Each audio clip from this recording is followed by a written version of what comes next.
Welcome to Noble Warriors. This is a place where entrepreneurs talk about what it takes to build purpose-driven organizations. We're going to talk about mindset. We're going to talk about mental models. We're going to talk about actionable tactics such that you can take whatever you learned here and go build your purpose-driven organization. My name is CK Lin, biomedical engineering, UCLA PhD, turned startup executive that turned executive coach, helping entrepreneurs focusing on their mindset and culture. My next guest has been a part of 30 startups. He started a dozen of his own. He is a top affiliate for Tony Robbins and Dean Graziosi, a founding member of the Knowledge Broker Blueprint.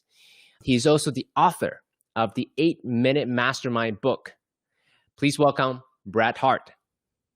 Hey, everybody. What's going on? Thanks so much for having me, CK, and welcome everybody on the live. And if you're watching us on the replay, don't forget #replay and let us know that you're out there watching. I just want to make a minor correction. I've been a part of 30 masterminds. I've been a part of a lot of startups too, though. People build hundreds of them. Masterminds are really my jam, but sorry about that. I just wanted to be like, this guy's going to be Tim Ferriss coming up, but no, we're going to talk about the masterminding. We're going to talk about some mindset. I used to run a hedge fund. We can talk about money. We can talk about a lot of different things, but I would love for you to tee us off and, spin me up like a top and let's get rolling. Yeah, let's do that. So for those people who are not familiar with the term mastermind, why don't we actually define that first for those people that don't know? Sure. So masterminds are not new, although the interest in them has gotten really big in the last few years. Masterminds are groups of people that come together that have similar vision, goals, mindset, and they really want to move forward in their lives. And it's kind of like having a support group, but with action and accountability. So it's like taking all of the best of everybody's connections, resources, opportunities, systems, whatever they have, and bringing them together to help solve each other's challenges and move them forward faster. Typically, they're groups of 8 to 10 people. I've seen them as large as 50, 100, 150. They tend to get a little unwieldy after 100 people. But then again, you can create masterminds up to 2,000 people if you break people into smaller groups and you have a way to do that. So like I said, I've been doing it for like a dozen years now. I've been a part of a lot of them, and I've seen what works and what doesn't. And when they work really well, it's like 1 + 1 = 11. It's just incredible insights. It saves you a lot of time, can make you a lot of money, and the right person, the right deal, the right connection at the right time. Hold on those things. I'm going to ask you more specifically what those specific things are. So how did you get into masterminds in the first place? Yeah, so the backstory is when I was a real estate agent in New York, I happened to be at lunch one day, and I was going to the gym. I used to go to the gym on my lunch hour. And I'm in this place on Cooper Square. It's in New York City. I used to work on Mercer Street. So I walk over to Cooper Square and I go to the gym there, the New York Health and Racquet Club. And I'm the only guy in there. And then this guy walks by me who's going to get his workout on, and he's bald. And I'm like, that kind of guy looked, familiar. I'm trying not to look at him, but I'm also trying to see if I know who he was. And it's Tim Ferriss. And at this point, he hadn't written any of his books or anything. Really, it was just the 4-hour work week. So he wasn't like the 800-pound gorilla of media and marketing that he is today, but he was very deferential, very cool. I'm like, dude, I read your book like 6 times. It's totally changed my life. Thank you for that. And we chatted for like 15 minutes. We're both from Long Island. And at the end, he was like, hey man, I hope we see each other again at some point. And I'm like, yeah, really nice guy, right? Sometimes it's really great to meet your heroes. So a couple years later, he drops the 4-hour body, and he had this thing where you could go on a trip with him if you bought a certain number of books. He called it the Land Rush. It was like all these giveaways and prizes. Back when you used to be able to game the rankings on the New York Times bestseller list if you bought 1,000 books or whatever. So I bought a bunch of books. I donate most of them to charity. I took 100 copies in physical delivery, and I get to my house one day, and there's literally boxes that covered the whole front of my garage. And the FedEx guy is like pissed and like shaking his fist at me. I'm like, oh my God, because they're like 700-page books. You can knock somebody out. I'm pretty sure I still have a box of them somewhere in my house. So I meet Tim. 2 years later, I buy the books and I go to Africa with him. So I spent 10 days in Africa with Tim, and nobody else went on the trip, but I got to spend time with him and Charlie Hone, who now works at Scribe with Tucker Max, and a bunch of really great people. We did some charity work while we were over there, and just got a sense of like who this person was. So at that time, he's, introducing me to people and interviewing me and like, hey, what do I want to do in my life? I'm like 24 at this point. And I told him, he says, what you should do, you should go to North Korea. My friend's running a trip there, and I think it'd be really cool if you went. I'm like, why do I want to go to North Korea? He's like, I think it'd be good for you. I'm like, are you going to North Korea? He's like, nope. Like, why do I want to go? Like, who's your friend? He's like, I can't tell you. Like, this is going nowhere. I'm not going to North Korea. It's just on your whim. It turned out that his friend was Neil Strauss, and he was Mm, running a mastermind group to North Korea. And he had just gotten back. It was like the first trip, and he figured he wanted to go somewhere that nobody could go, right? Like the president can't even go there. So when they got back, I got an email from his list because I was on his list too. And they said, yeah, we just went to North Korea on this mastermind group. What the hell is a mastermind group? So I call up and I ended up joining this group called the Society. And I was in for like 3 years. And it was the first time I'd ever been around like people who were really figuring it out and successful 7, 8, 9 figure earners, people that had really done big things in their lives. And I was a young kid still. And it just really opened my eyes to what the world and what life could be. So we got to do a bunch of cool stuff, like learn how to pick locks and break out of handcuffs and zip ties. And like we got hooded and handcuffed and waterboarded and like learned all this Jason Bourne stunt driving stuff. It was really awesome. And it really helped me go deeper into my own personal development. So that was kind of how it started. And then I started running masterminds around the time I got into Tony Robbins. So about well, 3 years later, sure, hold on. So you spent 10 days with Tim Ferriss, I did. right? And Yeah. then for a lot of people, especially people who are listening to this podcast, chances are they're a fan as well, right? Because that he's someone who embodies that curiosity and learning spirit, who puts himself as a human guinea pig, as he calls himself, right? So in the 10 days, what are some of the things that's non-obvious during the time that you guys spent together that you're like, oh wow, he's the real deal, and here's something I learned from him, what to do, and perhaps maybe even what not to do? So this is going back 11, 12 years. So my memory might be a little fuzzy on some of the points, but some of the things that stick out are how much you read. Like anytime you wouldn't be talking to him or he wasn't talking to anybody, he'd have his nose in a book. And he took a lot of notes. So a voracious reader, that was one thing. Another thing was just how detailed his questions were. Like he's just a great question asker. Like he just really wants to go deep. And when he finds out that you don't know anymore, there's no more questions. It felt like there was just like this air between, like, because I'm a 24-year-old kid, he's this really successful guy. That was a little bit challenging for me because I felt like I was on the spot sometimes.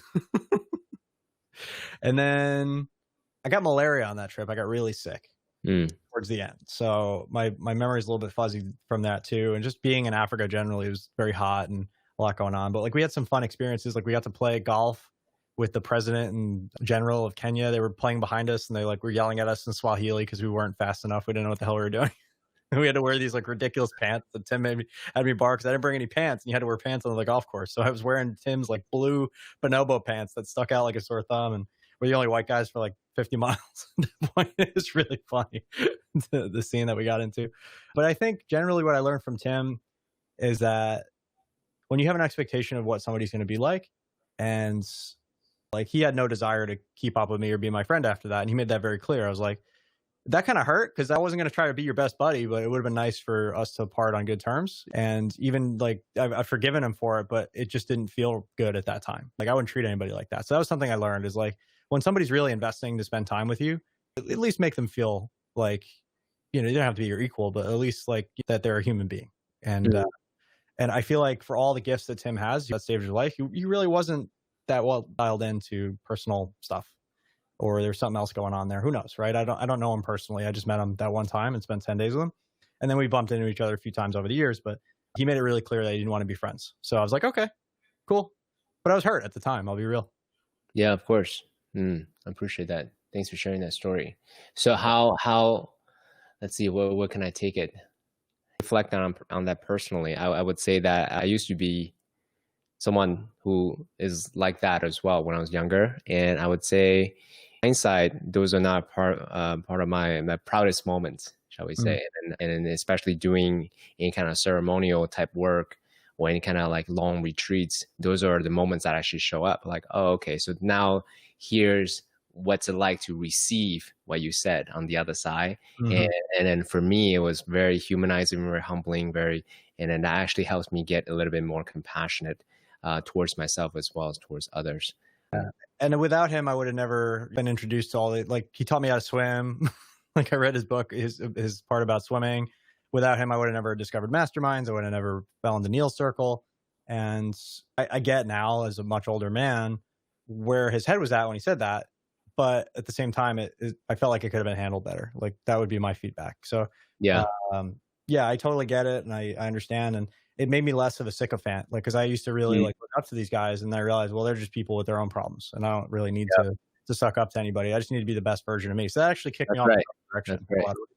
No, that's great. That's a great lesson because we're all human. I Yeah. think it's easy to look at some of these people with great accomplishments, whatever, and say they're demigod levels, and they don't have their own problems, or they don't put on their pants one leg at a time, so to Yeah. speak. Well, and then that old saying comes back full circle. It's like people forget what you say, they'll forget what you did, they'll never forget how you made them feel.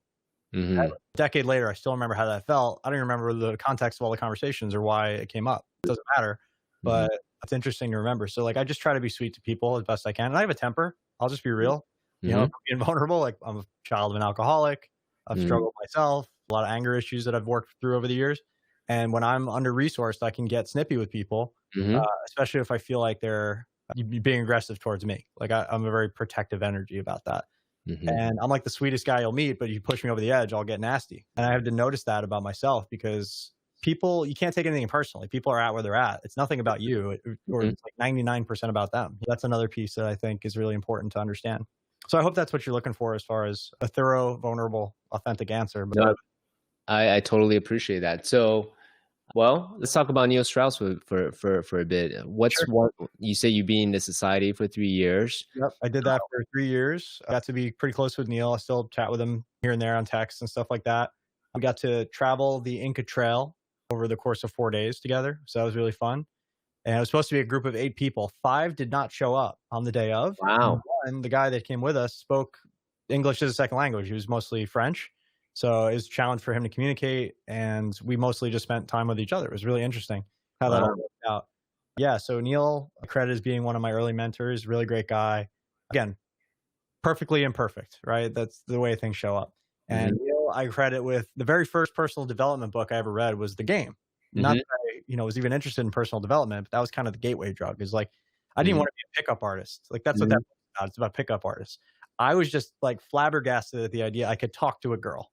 That was a Hmm. big deal for me. I didn't grow up around any women, and I had no experience in that. So when I was like 19 and a virgin, and I read that book, and I'm like, wait a second, there's people out there that have mastered this skill. It made me Hmm. realize that, oh my God, I can do something like this too. It gave me an option for my life that up until then I had never considered. And then later on, going through all my personal development journey with Tony Robbins and Landmark and all these different things, NLP and hypnotherapy, and starting to unpack all that stuff that was driving me, all that trauma and whatnot, was really effective at just showing me how jacked up I was in the past, how my personality shifted and my values have shifted now, and what the pieces of that are, so that other people can benefit from that as well. Like, I can really see with a lot of empathy where people are coming from through the lens of what they've gone through. And we continue to go through, because life is just a series of experiences, and a lot of them are traumatic, and we never process any of them. So a lot of the work you do is really beneficial for people under the right guidance. And the work I've done as well, both off label and on label prescriptions, have been really effective for me in clearing that stuff and creating a base from which I have capacity to serve others and to be compassionate towards others. So if you haven't done that work, you have no idea. You're just running around this big, open nerve of traumas and reacting to everything. But once you've done that work, you have a little more space to cope with that and help others too as well. Mm.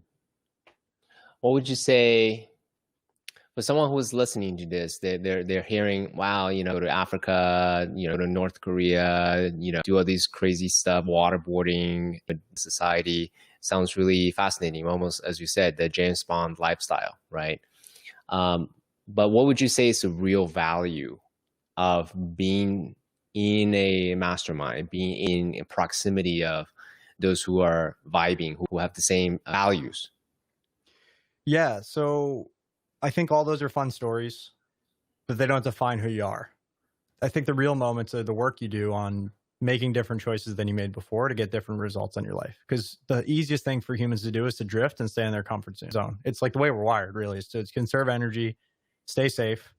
Our ego keeps us in a little box that we hopefully don't go across. And what I loved about all these people that I met over the years that you consider my heroes, and I think a lot of people might, was that they were always pushing the edges of their comfort zone. So the biggest thing that I learned was just keep pushing and expanding this idea of what you are and what you're capable of. So I have basically a mandate. Like, if I'm scared of something, I got to at least try it. And that's led to a lot of things that I could never picture my life having the quality it does without. And it's led to a lot of things that I'd never do again. And I'm glad I did them because I don't want to live with the regret. I'd rather live with the story and the experience and even the traumatic stuff than the regret of never having tried. What's an example of that, actually, before we move on to the lessons?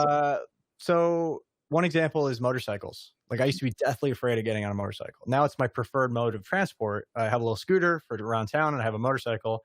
And however you feel about motorcycles, if it wasn't in my life, I don't know what I would have been missing. It's such an enjoyable part of my life. And it all started out as something I was very afraid of, and would like judge other people, be like, you're crazy for getting on that thing. And now I get it. That's a good example. What's another one? Drugs. I used to be really judgy about drugs. I'm a childhood alcoholic. I never wanted to get involved in any of that. I quit drinking with some success for a long time. Had a few back and forth things. I think I've been off it now about 3.5, 4 years, something like that. And I would never like try any kind of hallucinogenics. I would never get involved with that. And I got introduced to the Burning Man community, where that stuff is kind of commonplace, and it's there's a little more care taken, at least in the communities. I'm not saying go to any dude at Burning Man and ask for drugs, but in those communities, there's people that really understand the stuff at a high level and can do it safely and create a supportive environment. So my experiences with that have really opened me up to different levels of impact that even the most astute personal development work can't touch. Like MDMA therapy is off the charts for me. It was such a big deal for me. And then without drugs, like EMDR, is that what it's called? With the light? Yeah, that was fascinating. I did too many sessions in too short a time against the advice of the therapist. And I would recommend, like, if you do EMDR, it's more powerful than you realize, and you need to take time off, like at least a couple weeks off in between sessions. I did 4 sessions in 2 weeks, 90 minutes, way too much too soon. And then my whole life unraveled for the better overall, but too painful of a transition. So it's like you have a conscious grip of reality, but then when that dissolves and there's stuff happening underneath, and you're no longer able to cope with that, or there's too much being surfaced at once, there's too many memories being processed. Like, I processed my entire timeline of my whole life, 3 decades, in 2 weeks. It was too much to process all at once. You need to like take a chunk, bite it off, chew it, finish your meal, take another chunk, relax and rest. So stuff like that. NLP Master Prac was huge for me, hypnotherapy, and learning about all that, and then actually doing it on a number of other people. I don't practice professionally anymore because it just takes up a lot of time, but it's the most powerful work I've ever done. So like, if people are listening at home and they're just looking for stuff to check out, I can't obviously recommend drugs, right? That's a very personal choice. It can be a very dangerous choice if you're not supervised and you don't know what you're doing. And there's a whole bunch of things that we just don't know, right? So I'm not telling you to make that choice for yourself, but anything that doesn't require direct intervention or chemical changes to your brain chemistry, like, I would absolutely give it a shot. Because what's the downside? The upside is you lose a piece of baggage that's been holding you back. The upside is tangible, and it's worked a lot for me, and I can only tell you what I've done, but I would keep going down those roads. And if you have the right access to the right people and the right guidance, then I think society's starting to come around to psilocybin and LSD and MDMA, especially for therapeutic benefits. Yeah, for sure.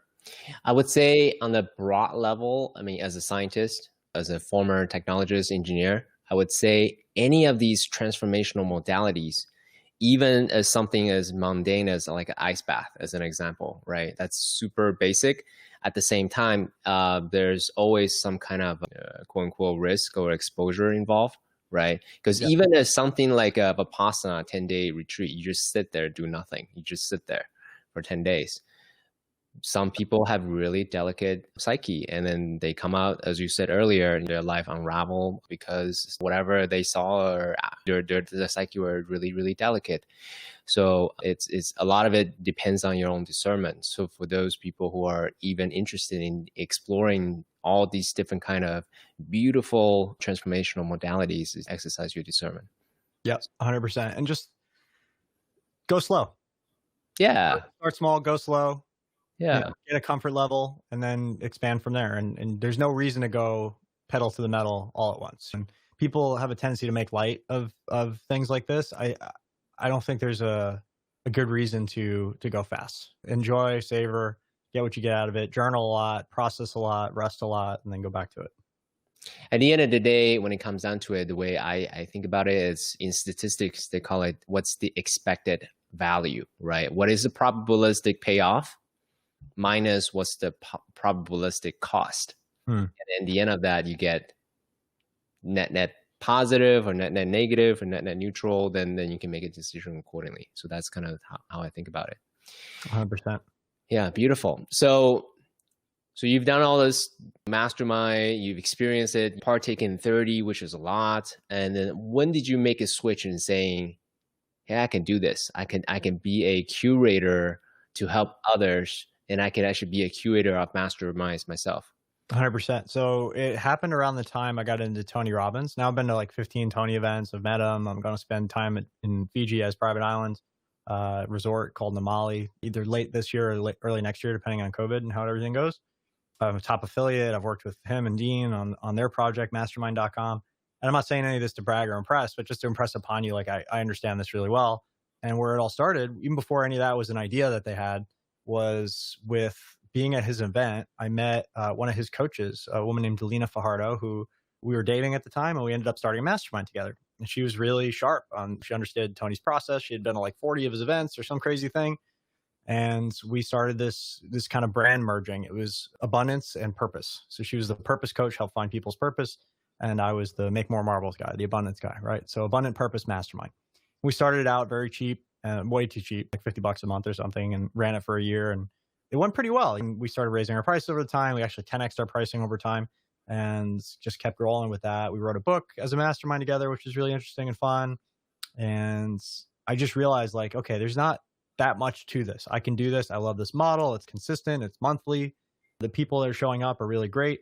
And I just realized like I could create masterminds to learn things too. For example, I really wanted to learn about Amazon. I met a guy at a conference named Michael Quinn who was really crushing on Amazon. He was doing like $100,000 a month, maybe 4 or 5 years ago. And he had been at it for a while. And I asked him, man, like, can you teach me how you're doing this? Because you're making 7 figures working 5-10 hours a week. I'm like, this is great. He's like, yeah, it's like 30 grand to coach with me. I'm like, okay, yeah, I could spend 30 grand, but what if I asked him a question? It's like, what if you taught this to a bunch of people and brought the cost down for each person and brought the impact up for everybody? Everybody takes better notes, asks better questions. We all go as a group. Maybe we all go to like China and Hong Kong, go to the product fairs, learn how to source products. You could teach us as more of an experience and have a lot of fun doing it, like a mastermind. And he said, yeah, okay, I'd be into that. And he had a pretty good following of people that couldn't afford to coach with him, but would be very interested in learning from him. So I took on all the work of like enrolling these people and putting them into this group. And we brought 52 people to China and Hong Kong. We did like a 2-week mastermind where we had training leading up to it. By the time people got on the ground, they were like, they knew what they were doing. And then he would like answer their questions and show them how it was done. And we had a really great trip. And I got my trip paid for. I made some money. He made some money. He ended up spending all on a boat party, which was really fun. But more importantly, I connected with a lot of people who wanted to do this also, and learned enough where we were able to, with a couple of partners, launch a marketing agency, an Amazon marketing agency that went from 0 to 75K in 6 months. I ended up selling my share and moving on from that project. But it was just really powerful that somebody who didn't know anything about it was able to get paid to learn from an expert and launch something in real time. Because that's really what masterminds can do, is they can create incredible opportunities in short amounts of time, whether you're an expert or not, if you're committed to helping other people get the answers that they're seeking as well. So as long as you come from that space of abundance, that space of, I don't need to be the expert. I don't need to be like the guru. As long as you come from a place of like, I want to solve people's problems and I want to learn and I want to grow and I want to earn and all these things, like you can make it all happen. So that's, kind of the premise of my book is the 8-minute mastermind. And that refers to the length of the hot seat, which is how to travel anywhere for free, add $100,000 to your business in 5-10 hours a month and solve any problem that your business can come up with. Because it's really important that people understand they have this incredible opportunity to learn if they're just willing to think outside the box a little bit. And if you don't mind, I can share, we have like a free plus shipping offer if you guys want to check it out. That's good. Yeah. It's at 8minutemastermind.com. There's also 3 free bonuses when you go to check it out. Even if you don't grab the book, we have 101 questions for mastermind facilitators. So that's a cool little download. We have a mastermind cheat sheet. And then we also have 50 recordings of me doing hot seats. It's called the 8-minute mastermind. So they're about 8 to 10 minutes long. And you can learn like, okay, this is what a mastermind really is. This is about how to get clarity and solve problems in the shortest possible time and move people through the various stages of that. And you can hear me do it. So if you want to check that out, it's 8minutemastermind.com. That's my latest book. I'm also working on one on money. I used to run a hedge fund that was fairly successful. And we have another one on marketing coming out next year. Yeah, that's really good. So I actually talked to a lot of people and they're because people who are like-minded, they gather, right? So they're like me, they're curious, they want to support others, they love the process of self-discovery and self-exploration, they are interested in impact. So whoever's listening, definitely check out Brad's book. Yeah, you've been So to masterminds. You've actually participated in one when we did them at Cardiff Seaside Market. What did you think of the experience, just to give everybody a sense? oh, I thought it was really great. It was very mutually empowering. Everyone was very eager to contribute, to help. And actually, for me, the value of Mastermind is not necessarily I'm gonna get a magic bullet. That's not the intention. For me, it's the diversity of perspective, Mm. such that I can actually explore what I don't know that I don't know. Now, a lot of times since I read so much, I learn so much, and I do these type of interviews all the time. So it's rare that I hear something that I never heard before. However, because the way it's delivered, because the person who's the messenger who's delivering on top of their stories or whatever, I may hear the same thing in a different way. And that actually deepens my own understanding of something that allows me to see certain blind spots. So I'm a fan of Mastermind for sure. Awesome. Awesome. Yeah, it's a huge tool. I didn't mean to get off topic. I just wanted to get a sense of what you thought, because we met that one time, we hung out, and then we haven't, because of COVID, unfortunately, been able to hang out since. But I'm grateful that you got to experience it before we had to go virtual. Totally. Now, so there's a lot of different directions that I can go, but I would say for someone who wants this type of engagements, right, rather than just reading your book, joining your masterminds, etc., one question that may show up may be, I'm kind of an introvert. I don't know if I want to be a part of this, or I'm kind of an introvert. I don't know if I want it, but I don't know necessarily I have what it takes to start one. What would you say to that person? Yeah, I actually have a lot of clients who are introverts, and that's a great question. I mean, you have to honor your energy, you have to honor how you relate to the world. I'm getting more introverted as I get older, so I've been a natural introvert most of my life, or extrovert most of my life, and I'm getting more introverted as time goes on. And my girlfriend's an introvert, so I understand like the real difficulty that comes through. So I'll just share a quick story. We were out on our scooter. We went to the farmers market the other night, or Sunday rather, and I went to just drop something off at my friend's right after. And then we're in the driveway. I'm chatting. She's waiting out by the scooter. I'm like, just come in, come say hi. And it's like no big deal to me. And she's like, I need like time to like get into extrovert mode. I'm like, really? Like you can't just say hi to somebody and then we leave? And like for me, it feels like no big deal. For her, it's like it's work to go out. Energy. Yeah, it takes real energy. So she just needs to be prepared. And she actually was able to explain to me what it's like. So I get it to some extent.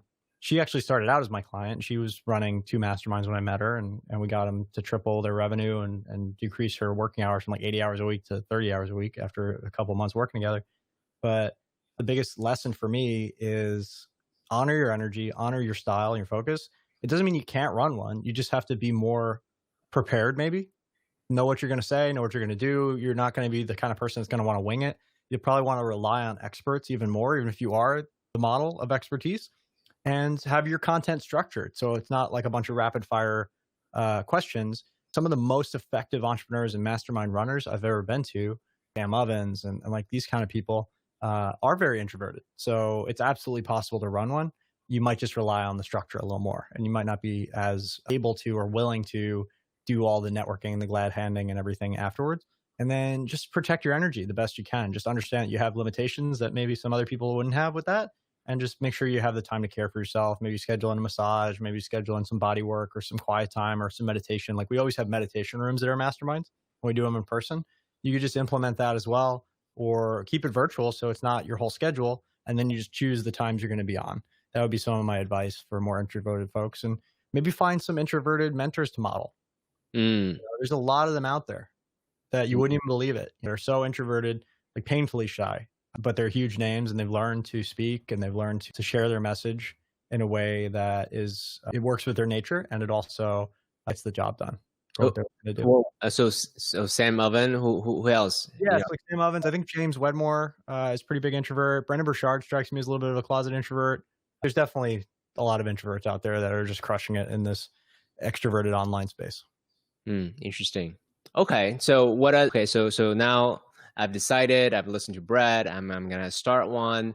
What would be some of? When you think about masterminds, you think like, holy shit, 10, 20, 15, whatever number of people. There's a lot of pressure. I gotta be a professional. All these things. What is the smallest, the lowest risk way to start one?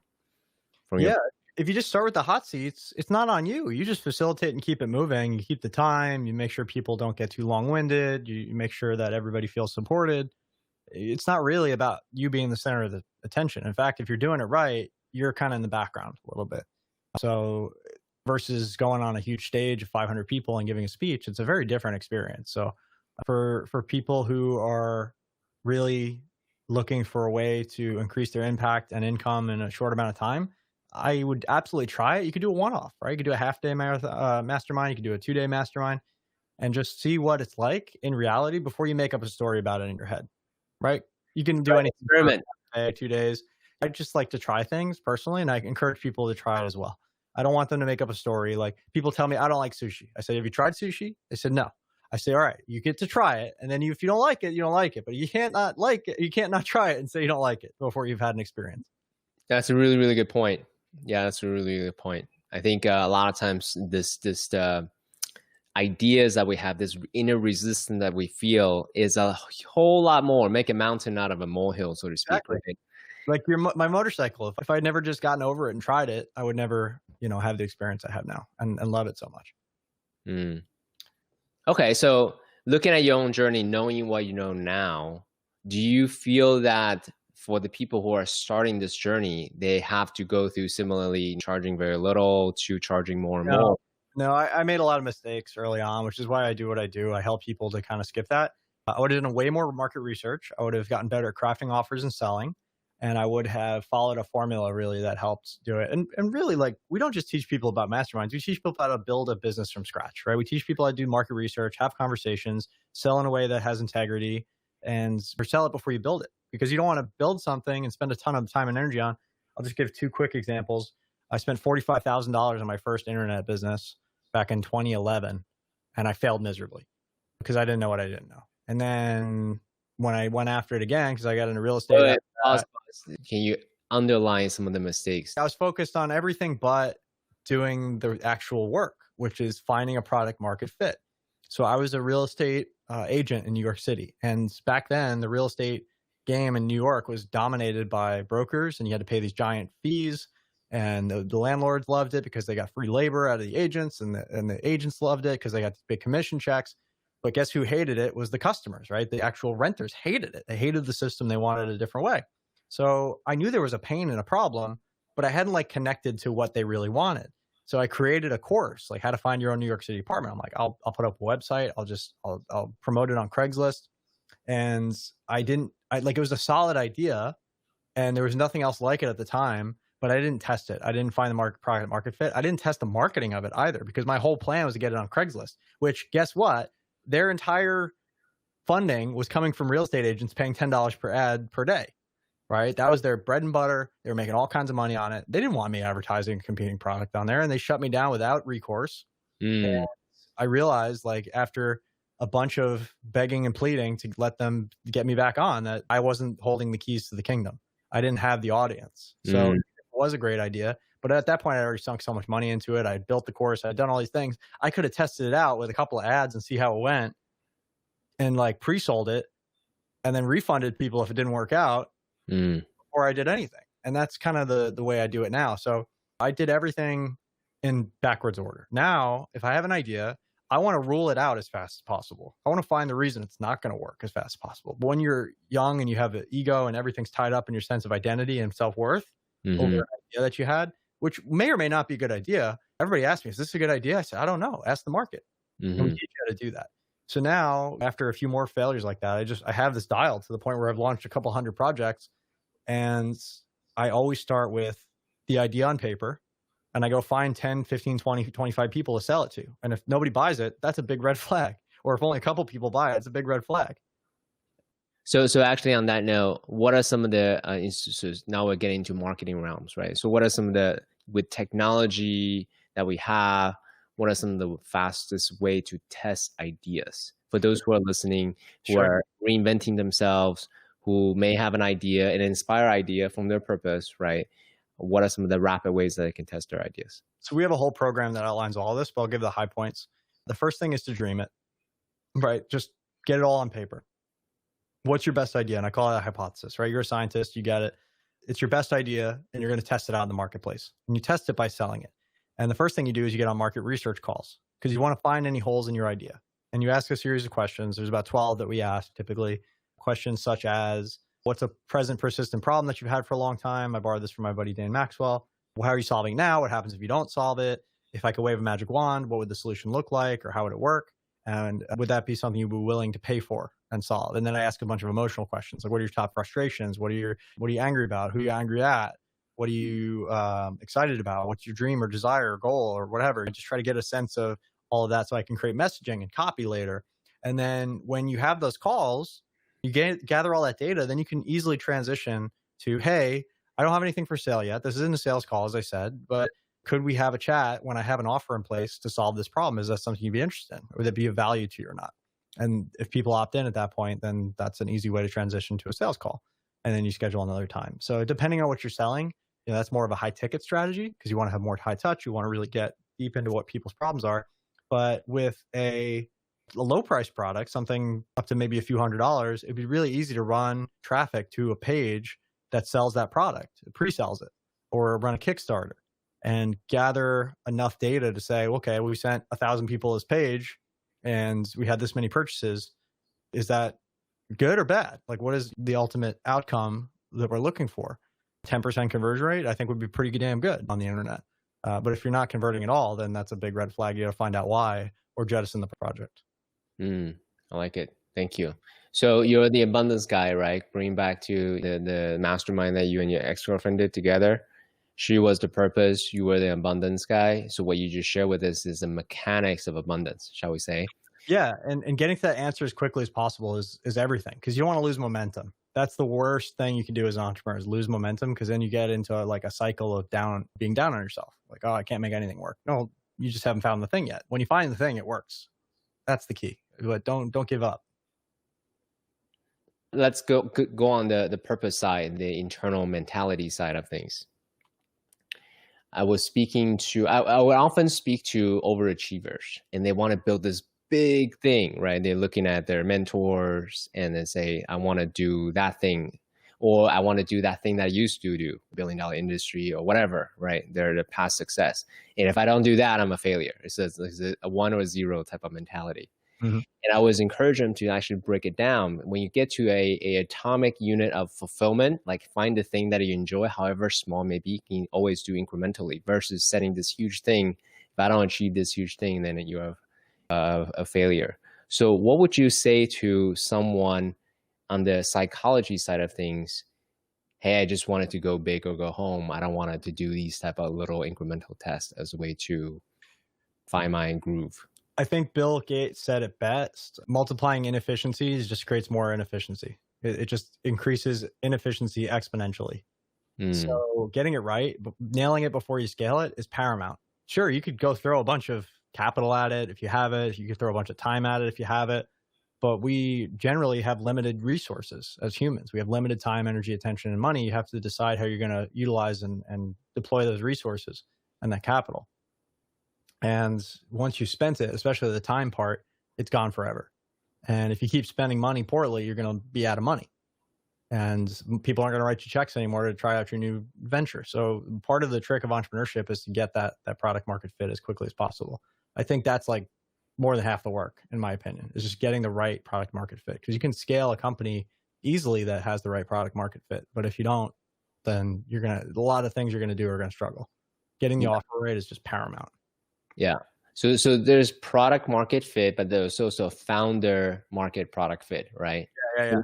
This could be a great idea, but if you're the right person to bring it to the world. Right. So let's talk about more on the purpose side, the core value side of things.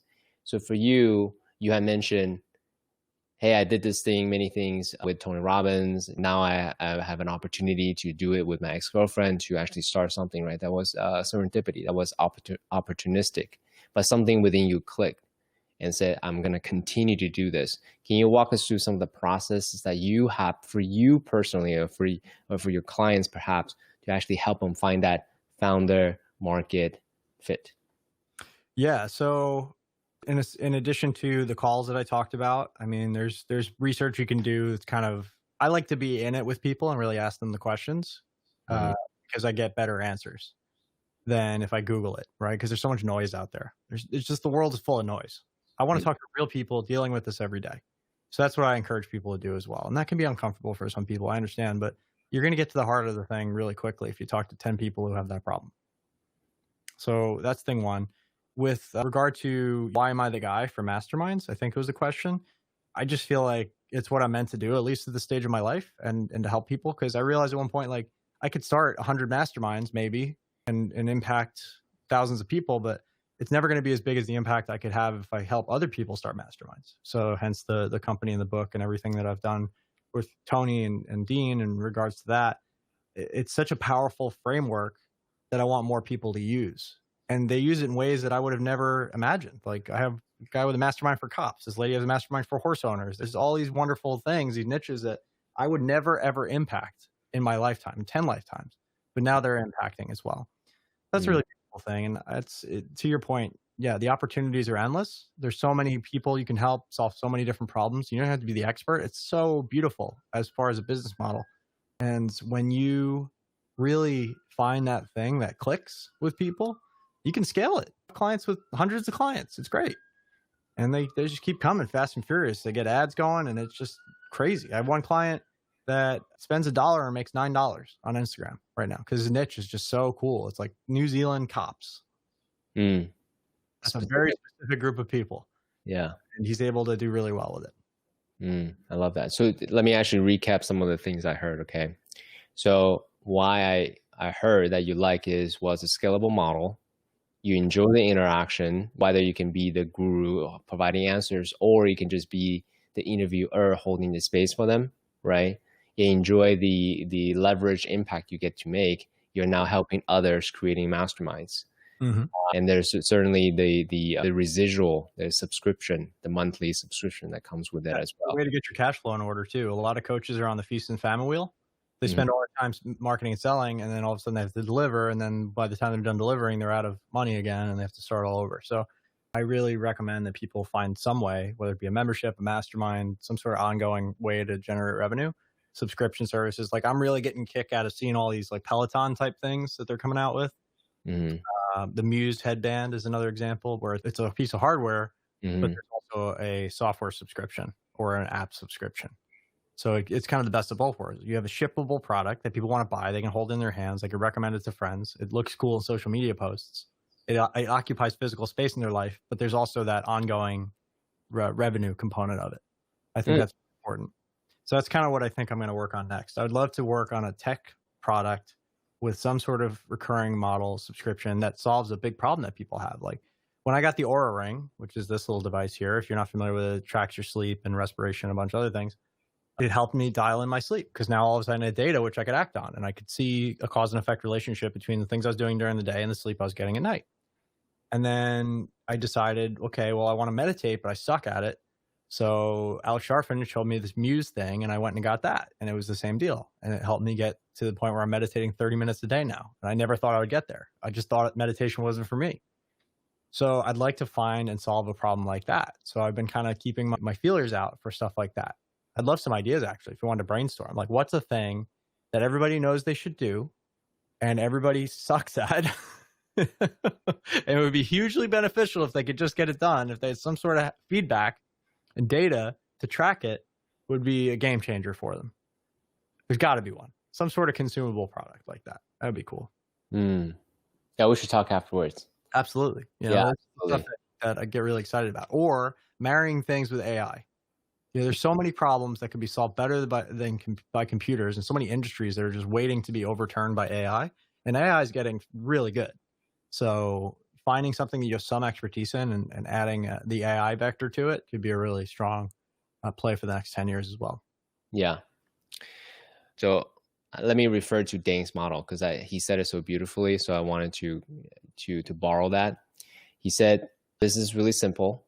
You can simplify into 3 components: customer, end result they want, and also the mechanisms to fulfill that, where they are and where they want to be, right? Most entrepreneurs focus on the mechanism part. They fall in love with their widget versus falling in love with the customers, and as well as helping them get to their end state. Get really clear about those things. The rest is easy. For me, that makes a lot of sense. So I was asking you the question about the founder market fit. One of the things I recommend my listeners to do a lot is these things called the airport test, right? Hey, if I ever stuck at the airport with this person for an hour to 3 hours, 4 hours, what's my gut reaction? Would I get excited, or would I just get like, oh my God, I can't believe I got to spend time with this person? Right. So that's a very easy test. Another test I ask them to do is imagine now, it's called a conference test. Now imagine that your company takes off, right? Now you're conducting a convention of all these people. Again, what's your gut reaction to a convention hall full of your people? Are you like excited? You want to spend some time with them? Are you again like, oh my God, I can't believe I'm spending time with 1,000 people like that? So these to me are really good gut checks, the subjective reality, what you are actually enjoying time spending with the customer. And I say this because at some point I was serving Rotarians and plumbers. And for me, I realized in hindsight that those were just people that I wouldn't, really want to engage in a long, If they weren't paying you, you wouldn't have gotten into it in the first place. Yeah. Yeah, exactly. Ideally, if you could find something that you could serve that you would do for free and get paid for it, like masterminds, I'd go for free. I love masterminds. So that really got me. I was like, oh shit, like this, maybe I should be the mastermind guy. I've been a part of so many. I spent so much money on them. How could I take what I've learned and make it easy for people to start their own? And that was when the idea was born. No, I'm not saying it's the best idea I ever had and the only idea I'll ever have. And I'm sure I'll have other projects, but that particular one has been really fun for us. We've had a bunch of clients go through our program. New ones are rolling all the time. It's an exciting and fun business, but even I'll get bored of it. I just know my way about things. I'll stick with something for 3 or 4 years and I'll be like, okay, how do I systematize this and let other people step into my shoes? Because what happens is, this is just important, I think, for anybody in any stage of their life. If you don't move on when you've mastered something and you've got to the point of saturation with a skill, you're really screwing 3 people. You're screwing yourself because you're not rising up and moving on to the thing that you're supposed to move on to next. Right? You've gained all the experience and you sucked all the whatever you could out of that experience. You're screwing the person who could step into your shoes and take on that leadership position. So in my example, like my former clients, for example, I want to teach people and they're like chomping at the bit, like get me involved, I want to help. I can allow them to start to do that and train them and do that. And then you're screwing your future self, right? Because if you stay in a position that you've outgrown, then and not move into the next thing, then you're robbing the world of your gifts in that regard. So I always try to think like if I've been in a place for too long, regardless of whether I feel like I'm done, regardless of whether I feel like I'm the only person, like that's how I keep myself from getting stuck, is because I know I need to move and change in order to not screw 3 people. Yeah, totally. Let's actually geek out about the learning model, if you don't mind, because you're very enthusiastic learners. For me, the purpose of life is learning. That's my life purpose. No matter what I do, I always want to learn. So the question I ask is, what is the best way to learn? And what I have deduced for me personally is, well, I can learn from someone else, someone who is a few steps ahead of me. I can mastermind with someone who's walking beside me. Then I can teach someone who's walking a few steps behind me. For me, if I do all 3 all at the same time, then I really are deepening my understanding of something, right? 100%. So that's how I have deduced it. What are some of your learning models as a way to really help you accelerate and explore what's possible for Bradford? Well, definitely. I call that the 33% rule, right? 33% where you're at, 33% above, 33% below at your current level of skill and expertise. But I think also just the immersion piece is what I learned from Tony Robbins, immersion and spaced repetition. So when you learn something, you really want to go all in. You might want to spend 2, 3, 5 days just going all in. Could be weeks, depending on the complexity of the skill, with the best possible people and teacher you can find. Full immersion.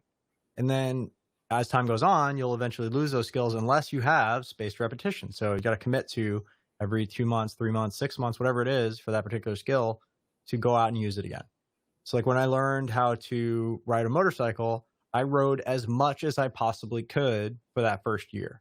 And now I ride a lot, but I don't ride nearly as much. Like I put thousands and thousands of miles on that first year because I want to get really comfortable. And I wanted to like get all the jitters out because I recognized and understood. And this is the same thing when I was driving. I'm actually pretty good. When I come across a situation that's potentially hazardous, I don't freak out. I get really calm and I handle it.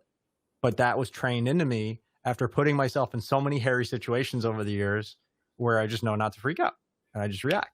And I don't react in a way that's detrimental. So whatever it is that you're learning, I think that is really important, that full immersion at first, because you can learn a language over 10 years, you can learn it over 10 weeks. If you immerse, if you move to Spain, you can learn Spanish, or if you move to Mexico and you Yeah, really, out of necessity. yeah, you have to. Yeah. And that's one of the sad things about the world, is that it's becoming so easy to learn things that nobody's actually mastering things, because the information is so accessible. It used to be you had to go out and seek it and find the mentor and like really go through the hero's journey. And now you got to Google it. And in the world of Google and YouTube and the information age, you would think everybody would be a shredded billionaire with a, perfect relationship and a perfect family and everything would be amazing. But it's not true, because people pay attention to what they pay for and what pays them. And there's that element of mastery that I think is being left behind. And the most successful people I know, yourself included, have really fallen in love with that idea of learning. Like whatever they do, they never want to stop learning. So whatever my business is, whatever my title is, whatever I'm involved with, I think my first goal as a human, it's like the 3 L's. It's leadership, love, and learning, right? I love that. Thank you for sharing that. My pleasure. Because we talk a lot about different things, right? Your experience with Tim Ferriss and Strauss, mechanics of marketing. We talked about testing new ideas. We talked about learning models. There's a wide spectrum that we talked about. So for someone who's listening to this and they said to themselves, I'm really inspired by Brad's story and how he thinks, how fast he thinks. So what's one thing you would say for them? Hey, if you just take this one little nugget and then start practicing that as a atomic discipline that you take on. Write everything down. So I'll show you guys something real fast. I have a very specific notebook that I buy. It's called Ecolo. It's a gilded 256-page notebook. And these are all my notebooks for the last 3 years. I don't know if you can see the dates. Whoa. That's everything from 2017 to I just opened a new one today. And I write everything down. This is every interview, every meeting, every sales call, everything with the dates. And I make sure that I write it down because I ingrain it in my brain that way. I'm a visual person. If you tell it to me and I don't write it down, I'll forget it. I'll even do this with I have a little moleskin that I walk around with when I'm at meetings and stuff. And I'll just make sure that I've written everybody's name down, because otherwise I'll forget, because it's not on their freaking forehead. I'll tell you that much. And if you told it to me and I forget, I apologize, but I do my very best to work in the medium that I'm understanding. So like visual, auditory, kinesthetic, you got to learn your learning style and then play to your strengths. For me, it's all visual. I got to write everything down. So these notes are everything for me. And then when I go through a book, I'll take a few minutes and I'll just flip through it and I'll mark any pages where there's something that might be valuable in the future. And I'll put like a little, note or clip it or write it down again, just to remind myself of it, review it. I'll put a paper clip or fold the page, whatever it is, just whatever your system is that works. And I write notes everywhere. I write notes online, offline. The physical writing act has been so valuable for me. And I have a 5-minute journal as well. So I do 5 minutes in the morning, 5 minutes at night. And I switch it up too. I don't keep my morning routine the same. So there's like that, there's meditation, there's exercise, there's all these different pieces, incantations, running. There's all these things I do just to put myself in the right frame of mind so that I can learn my best. I can be my best and I can do my best for myself. And that's a little bit of a quiz. You have to figure out for yourself what your best way to do it is, but I can give you a few ideas. Yeah, I love that. Well, let's talk about that for just a moment, if you don't mind, because you're talking to someone who's a geek about workflow as well. I realize that for me, I take notes constantly, but that's my attempt to capture a stream of consciousness effectively. How do I package up my stream of consciousness? I wrote down for this note, I wrote down the airport test and the conference test. So I'm always right. Hey, I'm awesome. That's awesome. That's very flattering. Thank you. What I realized though is I rarely revisit the notes that I made. So it's valuable, the fact of writing it down, but the actual physical artifact of it was actually not very useful, right? Then I came across this interesting idea called intermediary packets. So Google it if you want. And in it, they were saying how in computer science, they write these subroutines as a way to, you don't need to continue to write code from scratch. You can just reuse these subroutines as a way to accelerate the creative process doing computer programming, right? So similarly, what if you have ideas that you can pull out that's already developed in its own subroutine form called intermediary packets, then you can very quickly build holistic ideas, right? Or mental models. Yeah, right. So exactly. So that's one form of intermediary packets. So there's this guy, he wrote a beautiful book called How to Take Smart Notes, I believe that's what it's called. And they were essentially making a documentary of this guy's method of workflow. He, in his lifetime, he was not a learned man. And then in his lifetime, he became a sociology professor. He wrote 60 academic books. He wrote 600 academic papers. Oh my God. It's insane how prolific this guy was. I read 600 academic papers, let alone write them. Yeah, right. And then but here's the thing: he didn't just write those books in one topic. He wrote about society, relationships, on money, just a wide variety of topics. Point being, this method, note taking, is such a beautiful skill to have in a way to package your consciousness into something that someone else can actually use. So anyway, not to, as you can imagine, I'm very passionate about. Oh, absolutely. Well, and this is how ideas are genesis. This is the genesis and origin of all ideas. It's like, how do we make the experience of taking notes even better? So like Evernote got a piece of it right, and Google Drive got a piece of it right. They have that app that Evernote bought called Scannable. You can scan your notes. That's really helpful. And then you can search your own text. That was really cool. Yeah. Geeked out on all these Rocket notebooks. The one where it's like the special ink that you put in you upload it to the cloud, and then you microwave the book itself, and it deletes all the ink, and you start over. Like I was geeking out on that for a while, and then eventually I settled on my tried and true favorite, which is my little physical books. They fit in my notebook. They fit wherever I want to go, and I geek out on that. And then my other system is, I'll just give a little extra value here, my index cards. So I got this from Tim. Write your priorities on an index card, no more than 3 to 5 every day, and rip it up at the end of the day. And then if it's longer term than that, and it's a project or something I got to look at later, I have Post-it notes, and I have a system for my Post-it notes. These are industrial grade, extreme sticky Post-it notes. They work on freaking brick and drywall and anywhere you want to put them, and they unstick and restick. So I use them as what are the names for those Post-its? So these are called extreme Post-it notes. They're made by Extreme. Got it. Right. They're just really high quality material. And what I do is I have 3 different codes for myself, right? So if it's green, it means I'm doing it myself and nobody's going to help me. If it's yellow, it means I'm collaborating with somebody, but I'm still involved. And then if it's orange, it means I'm delegating it completely. So I might have a meeting about it, but it's off my plate completely. So, and then I know based on how many green, yellow, or orange Post-it notes, I can give myself a quick grade visually on like how much am I delegating versus how much am I actually taking on myself, and adjust accordingly. Because that's another thing I learned from Nathan Hirsch. He's a big VA guy. He built a huge 8-figure company off the back of VAs, no paid advertising, and sold it. And he says he will never do anything for more than 90 days before he outsources it. That's his time limit. He's got to figure out a way to outsource it in 90 days or less. I love that. I'd love to interview that guy. I'll introduce you. He's awesome. Yeah, very good, man. Check out this tool. So for the listeners, this is a tool that I geek about these days called Rome Research. Let me tell you why I love it right now. Part of the issue, I try a number of different ways to capture my consciousness, right? All kinds of different experiments. I even built my own website as a way to try to track my ideas very freely. The problem is bidirectional linking. So whenever I take notes, that's that. It's a holistic thing. If I want to take on another project, another idea, I need to start from scratch again, right? What Rome did to me was really revolutionary, actually. It's so simple, but so revolutionary is you can link documents to documents very easily, very effortlessly. And they also allow you to see the graphical, imagine there's a network in front of you, a neural net in front of you. You can see the intersections of all your ideas. And you can link that, you can find those things yourself. You can also see it. They will also suggest the linkage that it has for you. And if you think about the nature of creativity is in the intersection of ideas. That to me is a beautiful feature. So So that's it's what like a mind map on steroids.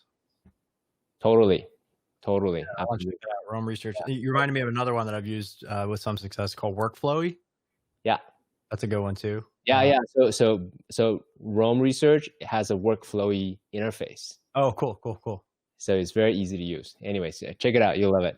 I don't want to overload people with stuff. I just give you 2 examples and options that I use that are very effective, because it's not about doing more stuff. It's about doing the right stuff at the right time consistently. So Totally. I tell all my clients and everybody, like, if you can do 3 things that actually move the ball forward, they're actually high impact every single day.